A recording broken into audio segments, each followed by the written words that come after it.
സ്ത്രീകളെയും ഓരോ മേഖലയിലും പ്രവർത്തിക്കുന്ന സ്ത്രീകളെയും ഞങ്ങൾ ഈ പരിപാടിയിലേക്ക് സ്വാഗതം ചെയ്തിട്ടുണ്ട്. വേദിയിലും അത്തരം ആളുകൾ തന്നെയാണ് പങ്കെടുക്കുന്നത്. ഇത് വലിയൊരു ചരിത്ര മാറ്റത്തിനുള്ള ഒരു തയ്യാറെടുപ്പായി അല്ലെങ്കിൽ ഒരു കാരണമായി ഈ സമ്മേളനം മാറുമെന്നുള്ള കാര്യത്തിൽ സംശയമില്ല. നിലവിലെ സാഹചര്യത്തിൽ തൃശ്ശൂരിനെ സംബന്ധിച്ചിടത്തോളം തൃശ്ശൂരിൽ ഒരു അപ്രത്യക്ഷമായ ഒരു ചുവരെഴുത്ത് അത്തരത്തിലുള്ള ഒരു പ്രതീതി സൃഷ്ടിച്ചുകൊണ്ട് ഇപ്പോൾ പ്രധാനമന്ത്രിയുടെ സന്ദർശനത്തിന് മുമ്പായി എത്തിയിട്ടുണ്ട്.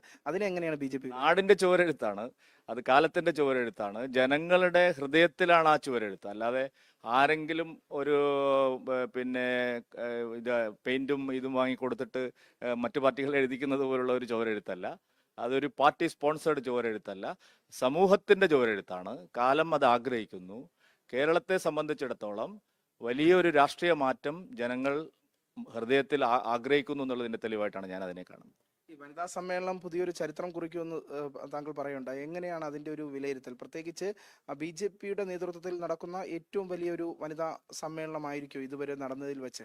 BJPയുടെ നേതൃത്വത്തിലല്ല, ഇങ്ങനെ ഒരു പൊതുസമൂഹത്തിലെ സ്ത്രീകളുടെ ഇതേവരെ ഒരു രാഷ്ട്രീയ പാർട്ടിയും ഇങ്ങനെ ഒരു സമ്മേളനം നടത്തിയിട്ടില്ല. കാരണം പാർട്ടി പ്രവർത്തകർ മാത്രം അണിനിരക്കുന്ന സമ്മേളനങ്ങൾ ഒരുപക്ഷെ CPM ഒക്കെ ഇതിനേക്കാൾ നടത്തി കാണുമായിരിക്കും. ഞാനത് അതിന്റെ കണക്കിലേക്ക് പോകുന്നില്ല. പക്ഷേ പൊതുസമൂഹത്തിലെ സ്ത്രീകളെയെല്ലാം സംഘടിപ്പിച്ചുകൊണ്ട് ഇത്തരത്തിലുള്ള ഒരു പരിപാടി ചരിത്രത്തിൽ ആദ്യമായിട്ടാണ് കേരളത്തിൽ നടക്കുന്നത്.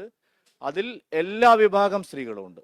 സാമൂഹ്യ, സാംസ്കാരിക, തൊഴിൽ, ആ മേഖലകളിൽ എല്ലാം ഉള്ള സംരംഭകരായിട്ടുള്ള സ്ത്രീകളുണ്ട്, കുടുംബശ്രീയിലെ തൊഴിലാളികളുണ്ട്, പ്രവർത്തകരുണ്ട്, മൻരേഗ തൊഴിലുറപ്പ് പദ്ധതിയിലെ തൊഴിലാളികളുണ്ട്, അംഗൻവാടി ടീച്ചർമാരുണ്ട്, ആശാ വർക്കർമാരുണ്ട്, അങ്ങനെ സംരംഭകരുണ്ട്, ചലച്ചിത്ര സാമൂഹ്യ സാംസ്കാരിക രംഗത്ത് പ്രവർത്തിക്കുന്ന ആൾക്കാരുണ്ട്. അങ്ങനെയുള്ള ഒരു സ്ത്രീ സമൂഹത്തിന്റെ പരിച്ഛേദം ഇതുവരെ ഒരു പാർട്ടിയും ഇവിടെ കേരളത്തിൽ നടത്തിയിട്ടില്ല. ശക്തന്റെ തട്ടകത്തിൽ നിന്ന് പുതിയ രാഷ്ട്രീയ ഉണർപ്പിനാണോ ഇപ്പോൾ BJP ശ്രമിക്കുന്നത്? ശക്തമായി ഉയർന്നു വരികയാണ് കേരളത്തിലെ മൂന്നാം ശക്തി ഭാരതീയ ജനതാ പാർട്ടിയുടെ നേതൃത്വത്തിൽ. വരും ദശകങ്ങൾ കേരളം നരേന്ദ്രമോദിജിക്ക് പിന്തുണ നൽകുന്ന, BJPയോടൊപ്പം അണിനിരക്കുന്ന ഒരു രാഷ്ട്രീയമാണ്. അതിൻ്റെ ഒരു തുടക്കമായിരിക്കും ഇന്ന് ശക്തന്റെ മണ്ണിൽ. വാരണാസിയിൽ കാശി വിശ്വനാഥന്റെ മണ്ണിൽ നിന്നാണ് മോദിജി വരുന്നത്. അതേപോലെ പ്രാധാന്യമുള്ള ഒരു വടക്കുന്നാഥന്റെ മണ്ണിലാണ് ഞങ്ങൾ ഈ പരിപാടി സംഘടിപ്പിച്ചിട്ടുള്ളത്. ഇപ്പോൾ തന്നെ ഈ സ്ത്രീ സാന്നിധ്യം കൂടുതലാകുന്ന സാഹചര്യത്തിൽ പ്രധാനമന്ത്രി നടപ്പിലാക്കിയിട്ടുള്ള സ്ത്രീകളെ ഉന്നമനത്തിലേക്ക് എത്തിക്കുന്നതിന് വേണ്ടിയിട്ടുള്ള പദ്ധതികൾ, ആ പദ്ധതികളും കൂടി ഈ ഒരു സമയത്തിൽ വിലയിരുത്തേണ്ടതില്ലേ? തീർച്ചയായിട്ടും കേരളത്തിലെ സ്ത്രീകൾക്ക് ലഭിച്ചിട്ടുള്ള കണക്കുകളെല്ലാം, സ്ത്രീകൾക്ക് ലഭിച്ചിട്ടുള്ള വീടുകൾ, സ്ത്രീകൾക്ക് ലഭിച്ചിട്ടുള്ള സൗജന്യ ഭക്ഷ്യധാന്യം, സ്ത്രീകൾക്ക് ലഭിച്ചിട്ടുള്ള ചികിത്സ, സ്ത്രീകൾക്ക് സുകന്യ സമൃദ്ധി യോജനയോടെ കിട്ടിയിട്ടുള്ള കാര്യം, മാതൃവന്ദന യോജനയിൽ കിട്ടിയിട്ട കാര്യം, പോഷൺ അഭിയാൻ കിട്ടിയിട്ടുള്ള കാര്യം, ഗർഭിണികളായ സ്ത്രീകൾക്ക് 5000 രൂപയുടെ സഹായം തുടങ്ങി സ്ത്രീകളുടെ ഉന്നമനത്തിന് വേണ്ടി കുടുംബശ്രീക്ക് നൽകിയിട്ടുള്ള സഹായങ്ങൾ, സ്ത്രീ ശാക്തീകരണത്തിനും സ്ത്രീകളുടെ ഉന്നമനത്തിനും വേണ്ടി മോദി സർക്കാർ ചെയ്തിട്ടുള്ള നല്ല നല്ല പദ്ധതികളുടെ വലിയൊരു ഗുണഭോക്താക്കളുടെ നിര കേരളത്തിലുണ്ട്. അത് തീർച്ചയായിട്ടും പരിഗണിക്കപ്പെടുന്ന ഒരു വിഷയം തന്നെയാണ്. രാഷ്ട്രീയമായി BJP മറ്റൊരു കാര്യം മുന്നോട്ട് വയ്ക്കുന്നുണ്ട്. പ്രത്യേകിച്ച് മുത്തലാഖ് നിരോധനം, അത്തരത്തിലുള്ള അനാചാരത്തിനെതിരെയുള്ള പ്രധാനമന്ത്രിയുടെ ഇടപെടൽ, ഒപ്പം തന്നെ 33% സംവരണം നടപ്പിലാക്കിക്കൊണ്ടുള്ള രാജ്യസഭയിൽ അത്തരത്തിലുള്ള ചർച്ചകൾ ഉയർന്നു.